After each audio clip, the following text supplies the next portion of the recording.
Online ടാക്സിയുമായി ബന്ധപ്പെട്ട് കേരളത്തിൽ വലിയ ചർച്ചകൾ നടക്കുകയാണ്. യൂബറിന് ഓലയ്ക്കൊന്നും തന്നെ കേരളത്തിൽ ലൈസൻസ് ഇല്ല എന്ന് ഗതാഗത വകുപ്പ് മന്ത്രി തന്നെ പറഞ്ഞതോടുകൂടി വലിയ ഒരു ഭീഷണിയും അക്രമമൊക്കെ തന്നെയാണ് ഈ മേഖലയിൽ പ്രവർത്തിക്കുന്നവർ നേരിടുന്നത്. തെരുവിൽ റോഡിലൂടെ പോകുമ്പോഴൊക്കെ തന്നെ അങ്ങോട്ടും ഇങ്ങോട്ടും വാക്ക് തർക്കവും സംഘർഷം ഉണ്ടാകുന്ന സാഹചര്യം വരുന്നു. എന്താണ് യഥാർത്ഥത്തിൽ ഈ വിഷയത്തിൽ സംഭവിച്ചിരിക്കുന്നതെന്ന് ഈ മേഖലയിലുള്ളവരോട് തന്നെ ചോദിക്കാം. കാരണം ഇതിൽ കൃത്യമായി ഇടപെടൽ നടത്തി കോടതിയെ സമീപിച്ച് നിയമപോരാട്ടം നടത്തുന്നത് കോഴിക്കോട് സ്വദേശിയായ സന്തോഷ് കുമാറാണ്. 2018 മുതലാണല്ലേ ഈ ഓൺലൈൻ മേഖലയിലുള്ളത്? അതെ, 2018 മുതൽ ഞാൻ ഓൺലൈൻ ടാക്സി മേഖലയിലേക്ക് വന്നിട്ടുണ്ടായിരുന്നു. നമ്മുടെ രാജ്യത്ത് 2012 തോന്നുന്നു ഈ ഓൺലൈൻ ടാക്സികൾ തുടങ്ങുന്നത്. അതെ, 2012 ഓൺലൈൻ ടാക്സികൾ തുടങ്ങുന്നത്. കേരളത്തിൽ വന്നത് 2016 മുതൽക്കാണ് യൂബർ ഓല വന്നിരിക്കുന്നത്. അതോടുകൂടി പല സ്ഥലത്തും അടിയും പിടിയും തുടങ്ങി.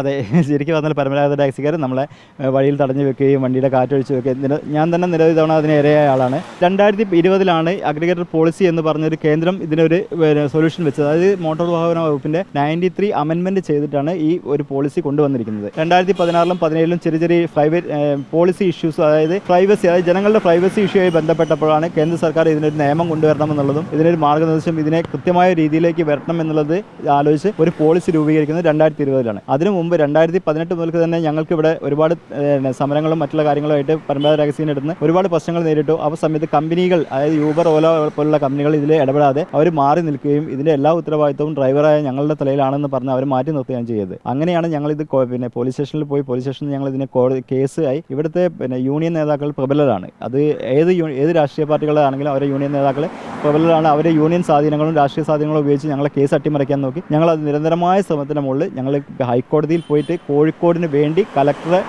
പ്രതിയാക്കി ചേർത്തിട്ടാണ് ഞങ്ങൾ ഹൈക്കോടതിയിൽ പോയിരുന്നത്. അതേത് വർഷമാവും? അത് 2018 പോയിരുന്നത്. അതിൽ കോടതി എന്താ പറഞ്ഞു ഉത്തരവിൽ? ഈ പറഞ്ഞിരിക്കുന്നത് 2 മാസത്തിനുള്ളിൽ എല്ലാ കേസുകളും എടുത്തതും യൂണിയൻ നേതാക്കളുമായി ചർച്ച ചെയ്ത് യാതൊരുവിധ അക്രമങ്ങളോ അല്ലെങ്കിൽ തടയാനോ ഇവരെ ഇങ്ങനെ ചെയ്യാനുള്ള യാതൊരു അവകാശവും ഇല്ല എന്നുള്ളത് തീർത്തും അതിനെ കോടതിയിൽ റിപ്പോർട്ട് സമർപ്പിക്കാനാണ് പറഞ്ഞിരിക്കുന്നത്. കേന്ദ്ര സർക്കാർ 2020 ഒരു പോളിസി കൊണ്ടുവന്നു. അതിന്റെ അടിസ്ഥാനത്തിൽ എല്ലാ സംസ്ഥാനങ്ങളും പോളിസി കൊണ്ടുവരാൻ നിർദ്ദേശം നൽകിയിരുന്നല്ലോ. കേരളത്തിൽ എന്താ സംഭവിച്ചത്? കേരളത്തിൽ 2020 തന്നെ വന്ന സമയത്ത് 2020 ഡിസംബറിൽ ഇതിനെപ്പറ്റി അന്നത്തെ ട്രാൻസ്പോർട്ട് മിനിസ്റ്ററായിരുന്ന ശശീന്ദ്രൻ സാറ് December 5 December 20 ഇതിനൊരു മീറ്റിംഗ് കൂടുകയും ട്രാൻസ്പോർട്ട് വകുപ്പിൽ മീറ്റിംഗ് കൂടുകയും അന്ന് ശശീന്ദ്രൻ സാറ് പ്രശ്നം പറഞ്ഞിരുന്നത് ഇത് KSRTC ബസ്സുകൾക്ക് ബാധിക്കും ഈ അഗ്രിഗേറ്റർ പോളിസി എന്നും അതുകൊണ്ട് ഇതിനെപ്പറ്റി കൂടുതൽ പഠിച്ചതിന് ശേഷം മാത്രമേ ഞങ്ങൾക്ക് ഇത് ചെയ്യാൻ പറ്റുകയുള്ളൂ എന്നാണ് അന്നത്തെ ട്രാൻസ്പോർട്ട് മിനിസ്റ്റർ പറഞ്ഞിരുന്നത്. നമ്മൾ 2021 ജനുവരി മുതൽ ഇപ്പോഴും ഞങ്ങളുടെ ആ ഫയൽ നമ്പർ അവിടെ കാണാം, 119 B1 119/2021 എന്നൊരു ഫയൽ കേരള ട്രാൻസ്പോർട്ട് വകുപ്പിൽ നിൽക്കുന്നുണ്ട്.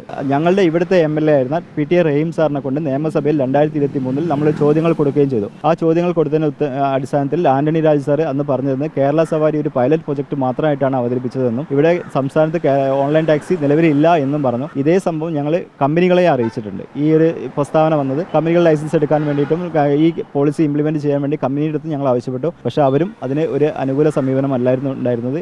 പിന്നീടും ശേഷവും ഞങ്ങൾ പറഞ്ഞിരുന്നു, അപ്പോഴും അനുകൂലം. അങ്ങനെയാണ് ഞങ്ങൾ കേസിലേക്ക് പോകാനുള്ള ഒരു കാര്യമുണ്ടായത്. 2023 സെപ്റ്റംബർ മാസത്തിലാണ് ഞങ്ങൾ ഹൈക്കോടതിയിലേക്ക് ഇത് കേസായിട്ട് ഈ അഗ്രിഗേറ്റർ പോളിസി വേണമെന്ന് പറഞ്ഞ് പോളിസി ഹൈക്കോടതിയിൽ എത്തിയത്. ഹൈക്കോടതിയിൽ നിരവധി തവണ സർക്കാരിനെ വിളിച്ചു. സർക്കാർ ശരിയായ രീതിയിൽ എത്താത്തത് കൊണ്ട് സർക്കാരിനെ നന്നായിട്ട് അന്ന് DK സിംഗ് ആയിരുന്നു ജഡ്ജി. അയാൾ കൃത്യമായിട്ട് പറയുകയും ചെയ്തു വന്നിട്ടില്ലെങ്കിൽ ഇതിലാവുന്നത് പറഞ്ഞുകൊണ്ട് അന്നത്തെ ട്രാൻസ്പോർട്ട് വകുപ്പ് സെക്രട്ടറി ആയിരുന്ന ബിജു പ്രഭാകർ സാറ് ഒരു ഇത് കൊടുക്കുകയായിരുന്നു. 2 മാസത്തിനുള്ളിൽ കേരളത്തിൽ അഗ്രിഗേറ്റർ ലൈസൻസ് പോളിസി നടപ്പിലാക്കും എന്ന് ഒക്ടോബർ 27 2023 അവർ പറയുകയും അതിനനുസരിച്ച് ഞങ്ങൾക്ക് വിധി കിട്ടുകയും ചെയ്തു. എന്നാൽ നിർഭാഗ്യവശാൽ 2 മാസവും 3 മാസം കഴിഞ്ഞിട്ടും അങ്ങനെയാണ് ഞങ്ങൾ കോടതി അലക്ഷ്യത്തിന് വേണ്ടിയിട്ട് 2024 ഫെബ്രുവരി മാസം ഞങ്ങൾ വീണ്ടും കോടതിയിലേക്ക് പോകുന്നത്. കോടതിയിൽ പോയിട്ട് അതിൻ്റെ വിധിയുടെ അടിസ്ഥാനത്തിലാണ് 2024 ഏപ്രിൽ 8 ഈ ഒരു അഗ്രിഗേറ്റർ പോളിസി സംസ്ഥാന സർക്കാരിൽ രൂപീകരിച്ചത്. ഇപ്പം മന്ത്രി എന്താ ഇൻ്റർഗ്രേറ്റഡ് സർട്ടിഫിക്കറ്റ് എന്തോ പറയുന്നുണ്ട്.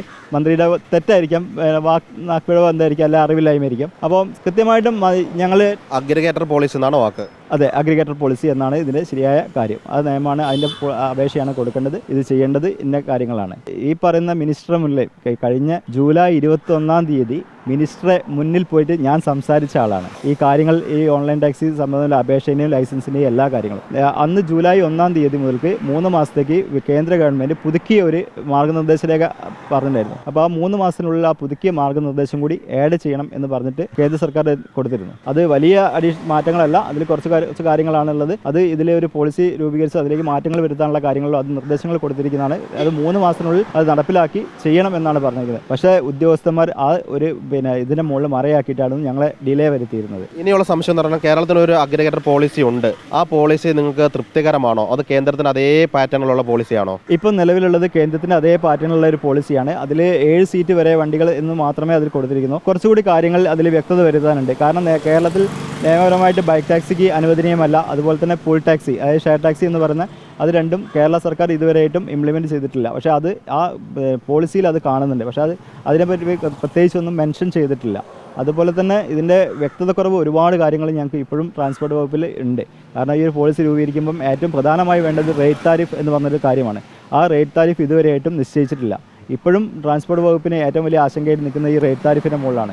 എങ്ങനെ റേറ്റ് താരിഫ് നിശ്ചയിക്കും എന്നുള്ളത് പോലും അവർക്ക് ഇപ്പോഴും പിടിയില്ല സത്യം പറഞ്ഞാൽ. മന്ത്രി ഈ വിവാദത്തിനിടയിൽ പറഞ്ഞത് റാപ്പിഡോ എന്ന കമ്പനി മാത്രമേ അപേക്ഷ തന്നിട്ടുള്ളൂ, ലൈസൻസ് യൂബർ ഓലയൊന്നും തന്നിട്ടില്ല എന്നാണ് പറയുന്നത്. ഈ റാപ്പിഡോ എന്നാണ് അപേക്ഷ കൊടുത്തത്? എന്തുകൊണ്ട് റാപ്പിഡോയ്ക്ക് ഒരു ലൈസൻസ് കിട്ടുന്നില്ല? റാപ്പിഡോ അപേക്ഷ കൊടുത്തത് മെയ് മാസത്തിലാണെന്നാണ് എനിക്ക് അറിയാൻ കഴിഞ്ഞത്. മെയ് മാസം കൊടുത്തിട്ട് അത് ഞങ്ങൾ ചോദിച്ചപ്പോൾ അത് അവിടെ പിന്നെ ടേബിളിലിരിക്കുക, ഈ കമ്മിറ്റിയുടെ മുന്നിൽ ഇരിക്കുകയാണെന്നാണ് അവിടുന്ന് ഉദ്യോഗസ്ഥർ പറഞ്ഞത്. ഏത് കമ്മിറ്റി എന്ത് കമ്മിറ്റി എന്നൊന്നും അവർ പറയുന്നില്ല. പക്ഷേ ട്രാൻസ്പോർട്ട് കമ്മീഷണറുടെ ടേബിളിലാണ് ഇരിക്കുന്നത് ആ അപേക്ഷ. മറ്റ് കമ്പനികളോട് ഞങ്ങൾ യൂബറിനോടും ഓലയോടും നമ്മൾ പറഞ്ഞതാണ് ഈ അപേക്ഷ കൊടുക്കാൻ. പക്ഷേ അവർ അപേക്ഷ കൊടുക്കാൻ തയ്യാറായിട്ടില്ല. ഇപ്പോൾ അവരെന്താ കാരണം പറയുന്നത്? അവർ ഇത് പോളിസി രൂപീകരിച്ച് അവർക്ക് ഇതിൻ്റെ ഇൻഫർമേഷൻ കിട്ടിയിട്ടില്ല എന്നാണ് അവർ പറഞ്ഞിരിക്കുന്നത്. അവർക്ക് മിനിസ്ട്രി ലെവലിനോ അല്ല മറ്റൊന്നോ അങ്ങനത്തെ ഒരു ഇൻഫർമേഷനോ അവർക്ക് ഇതുവരെ കിട്ടിയിട്ടില്ല എന്നാണ് അവർ പറഞ്ഞിരിക്കുന്നത്. ഞങ്ങൾ ഇത് വെച്ച് നമ്മൾ അവരോട് ചോദിച്ചിരുന്നു, ഏതെങ്കിലും തരത്തിൽ പബ്ലിക് റിലേഷൻസിനോ പ്രസ് റിലീസിനോ കൊടുത്തിട്ടുണ്ടോ പിന്നെ ഇങ്ങനെ അഗ്രിഗേറ്റർ പോളിസി കേരളത്തിൽ വന്നിട്ടുണ്ട്, ഇതിന് ലൈസൻസ് എടുക്കണം, അങ്ങനെ എന്തെങ്കിലും കാര്യങ്ങൾ ചോദിച്ച് ഞങ്ങൾ കൊടുത്തിട്ടുണ്ടോ എന്നുള്ളത് നമ്മൾ സർക്കാരിനോട് ചോദിച്ചിട്ടുണ്ട്, ട്രാൻസ്പോർട്ട് വകുപ്പിനോട്. അപ്പോൾ അവരില്ല എന്നാണ് പറഞ്ഞിരിക്കുന്നത്. ആകെ ചെയ്തിരിക്കുന്നത് പരിവാഹൻ സൈറ്റിൽ ഇതിൻ്റെ പിന്നെ ഫോമും കാര്യങ്ങളും അപ്ലോഡ് ചെയ്തിട്ടുണ്ട് എന്ന് മാത്രമേ പറഞ്ഞുള്ളൂ. ഇതൊരു കമ്പനികൾക്കോ സാധാരണക്കാർക്കോ ഇത് മനസ്സിലാവില്ല, അറിയില്ല. ഈ റാപ്പിഡോയ്ക്ക് കിട്ടാതെ പോകുന്നത് എന്തുകൊണ്ടാണ്? അങ്ങനെ ഒരു കമ്മിറ്റി രൂപീകരിച്ചിട്ടില്ലേ? അങ്ങനെ ഒരു കമ്മിറ്റി രൂപീകരിച്ചിട്ടില്ലാത്തതുകൊണ്ടാണ് ഇത്രയും സമയം എടുക്കുന്നത്. കാരണം ഒരു മാസം കൊണ്ട് കൊടുക്കേണ്ടതാണ്. കാരണം ഇതിന് ഞാൻ പറഞ്ഞല്ലോ, ഒരു ഹെഡ് ഈ പൈസ ഇപ്പോൾ ഒരു അപ്ലിക്കേഷൻ ഫീസ് അടയ്ക്കണമെങ്കിൽ അതിനൊരു ഹെഡ് വേണം. ഇതിൽ 2% പൈസ ഈ പിന്നെ ഓരോ കമ്പനികളും ഗവൺമെൻറ് കൊടുക്കും. ഓരോ റൈഡിൻ്റെയും 2% പിന്നെ കമ്പനികൾ സംസ്ഥാന സർക്കാരിന് കൊടുക്കണം. അത് സംസ്ഥാന സർക്കാർ ഈ ഡ്രൈവേഴ്സിനുള്ള ബെനിഫിറ്റായിട്ട്, അതായത് ഓരോ ജില്ലകളിലും പിന്നെ കംഫർട്ട് റൂം, അതുപോലെ തന്നെ ട്രെയിനിങ് സെൻറ്ററുകൾ, ട്രെയിനിങ്ങിന് ആവശ്യമായ കാര്യങ്ങൾ ഇതെല്ലാം ചെയ്യാൻ വേണ്ടിയിട്ടാണ് ഈ 2% പൈസ ഇതിന് ഉപയോഗിക്കുന്നത്. ഇത് സർക്കാരിന് വക മാറ്റി ചിലവഴിക്കാനോ വേറെ ഒന്നിനോ ഈ ഒരു ഫണ്ട് പറ്റില്ല എന്നുള്ളത് കേന്ദ്ര ഗവൺമെൻറ് കൃത്യമായിട്ട് അതിൽ പറഞ്ഞിരിക്കുന്നുണ്ട്. ബാക്കിയുള്ള സിസ്റ്റങ്ങളൊന്നും തന്നെ വന്നിട്ടില്ല എന്നാണ് പറയുന്നത്. ഇനി സർക്കാരാണ് ചെയ്യേണ്ടത് കാര്യങ്ങൾ. തീർച്ചയായിട്ടും സർക്കാരാണ് ഇതിൻ്റെ കാര്യങ്ങൾ മുഴുവൻ ചെയ്യേണ്ടത്. സർക്കാർ ഇതിന് ചെയ്യേണ്ട ഒരുപാട് കാര്യങ്ങളുണ്ട്. അത് സർക്കാർ ചെയ്തു വെച്ചതിന് ശേഷം മാത്രമേ കമ്പനികൾക്ക് അപേക്ഷ കൊടുത്ത് ആ അപേക്ഷകൾ തീർപ്പ് വന്ന് പൊതുജനങ്ങൾക്കും ഡ്രൈവർമാർക്കും സുരക്ഷിതമായ യാത്ര കിട്ടുള്ളൂ. ഇതിൽ തീരുമാനങ്ങൾ എടുക്കേണ്ടതും ചെയ്യേണ്ടതും സർക്കാർ മാത്രമാണ്. സർക്കാരാണ് ഇത് ചെയ്തു തരേണ്ടത്. അങ്ങനെയല്ലേ കേരള സവാരി അങ്ങനെ ഓടുന്നത്? കേരള സവാരി മറ്റൊരു രീതിയിൽ ഇതിന് ബദലായിട്ട് ഒരു ബദൽ സിസ്റ്റം, മറ്റേ യൂബർ ഓല പോലുള്ള അതേപോലെ ഒരു പ്ലാറ്റ്ഫോം നിർമ്മിച്ചു. ആ പ്ലാറ്റ്ഫോമിൽ അവർ തന്നെ ഒരു റേറ്റ് താരിഫ് നിശ്ചയിച്ചു. അവരത് വെച്ച് ഇംപ്ലിമെൻറ്റ് ചെയ്തു. അതും ഒരു മന്ത്രിയാണ് ഇത് ചെയ്തിരിക്കുന്നത് എന്നുള്ളത് ഏറ്റവും വലിയ നിയമലംഘനമാണ്. സർക്കാർ ജനങ്ങളോടുള്ള പുച്ഛാണ് ഇത് കാണിക്കുന്നത്. കാരണം ജനങ്ങൾക്ക് സുരക്ഷ ഒരുക്കേണ്ട മന്ത്രിമാർ തന്നെ ഇത്തരം കാര്യങ്ങൾ ചെയ്യുമ്പോൾ തൊഴിൽ വകുപ്പിന് നിരക്ക് നിശ്ചയിക്കാനുള്ള അധികാരമില്ലല്ലോ. തൊഴിൽ വകുപ്പിന് നിരക്ക് നിശ്ചയിക്കാനുള്ള യാതൊരു അധികാരവുമില്ല. ഇത് പിന്നെ ഈ ഒരു സാധനം, ഈ ഒരു ആപ്പ് വന്നിരിക്കുന്നത് തന്നെ മോട്ടോർ വാഹന തൊഴിലാളി ക്ഷേമനിധിയുടെ ഫണ്ട് ഉപയോഗിച്ചിട്ടാണ് ഈ ഒരു ആപ്പ് നിർമ്മിച്ചിരിക്കുന്നത്. അങ്ങനെയെങ്കിലും ഈ കേരള സവാരിക്കും ഇത്തരത്തിലുള്ള ലൈസൻസ് എടുക്കണ്ടേ? യൂബറും ഓലയൊക്കെ എടുക്കുന്ന ലൈസൻസ് എടുക്കണ്ടേ? തീർച്ചയായിട്ടും ഏതൊരു കമ്പനി ആണെങ്കിലും അതിന് ലൈസൻസ് എടുക്കണം. ലൈസൻസ് എടുക്കുന്നത് എന്തിനാണെന്ന് വെച്ചാൽ ഇതിൻ്റെ പ്രൈവസിയാണ് ഇതിൻ്റെ ഏറ്റവും വലിയത്. അതായത് ഡാറ്റ പ്രൈവസി എന്ന് പറഞ്ഞ കാര്യമാണ് പിന്നെ കേന്ദ്ര ഗവൺമെൻറ് ഇതിൽ മെയിനായിട്ട് ഊന്നൽ കൊടുക്കുന്നത്. അതിനാണ് സുപ്രീം കോടതി 2023 വന്ന മഹാരാഷ്ട്ര വേഴ്സസ് കോടതിയിലൂടെ വന്നത്. മഹാരാഷ്ട്രയിൽ ഇതേപോലെ പ്രശ്നം വന്ന സമയത്ത് ഇത് മഹാരാഷ്ട്ര ഹൈക്കോടതി നേരെ തിരിച്ചു വിധിക്കുകയും ആ വിധിക്കെതിരെ സുപ്രീം കോടതി പോയപ്പോൾ സുപ്രീം കോടതി പറഞ്ഞിരിക്കുന്നത് മോട്ടോർ അഗ്രിഗേറ്റർ പോളിസി നിർബന്ധമായി നടപ്പിലാക്കണം. അതിൻ്റെ ഡാറ്റ പ്രൈവസി എന്ന് പറഞ്ഞൊരു കാര്യം അതിൽ കൃത്യമായിട്ട് ഊന്നി പറയുന്നുണ്ട്. ഡാറ്റ പ്രൈവസിയാണ് ഇതിൻ്റെ ഏറ്റവും വലിയൊരു വിഷയം. കേന്ദ്രത്തിൻ്റെയും കേരളത്തിൻ്റെയും പോളിസി പ്രകാരം ഓൺലൈൻ ടാക്സിക്ക് മിനിമം കിലോമീറ്റർ 3 കിലോമീറ്ററാണ് കൊടുത്തിരിക്കുന്നത്. കേരള സവാരി 5 കിലോമീറ്റർ ആയിട്ടാണ് ഇപ്പോൾ പരിമിതപ്പെടുത്തിയിരിക്കുന്നത്. അതിൽ തന്നെ 4-5 സിസ്റ്റം വെച്ചിട്ടാണ് അവർ കൊടുത്തിരിക്കുന്നത്. അതിൻ്റെ റേറ്റ് പാറ്റേണും അതിൻ്റെ സർക്കുലറും ഉണ്ട്. അത് ഏറ്റവും വലിയൊരു വിരോധാഭാസം എന്ന് പറഞ്ഞാൽ കോഴിക്കോട് ഒരു റേറ്റ്, തിരുവനന്തപുരത്ത് വേറെ റേറ്റ്, എറണാകുളത്ത് വേറെ റേറ്റ്. കാരണം കേരള സംസ്ഥാനത്തിലെ ഏകീകൃത നിരക്കായിരിക്കണം വേണ്ടത്. അത് പല ജില്ലകളിലും പല നിരക്കുകളായിട്ടാണ് കേരള സവാരി ഇപ്പോൾ ചെയ്തിരിക്കുന്നത്. ഏതായാലും ഇത്തരം കാര്യങ്ങളാണ് ഈ മേഖലയിൽ നടന്നിരിക്കുന്നത്. അതും ഇദ്ദേഹം നടത്തിയ നിയമപോരാട്ടം കൊണ്ടാണ് കേരളത്തിലൊരു പോളിസി പോലും വന്നിരിക്കുന്നത്. ഇനി ചെയ്യേണ്ടത് സർക്കാരാണ്. സർക്കാർ ഒരു സിസ്റ്റം കൊണ്ടുവന്നാൽ മാത്രമേ ഈ തർക്കങ്ങൾ പരിഹരിക്കാൻ കഴിയുള്ളൂ. വെറും പോളിസി കൊണ്ട് കാര്യങ്ങൾ നടക്കില്ല.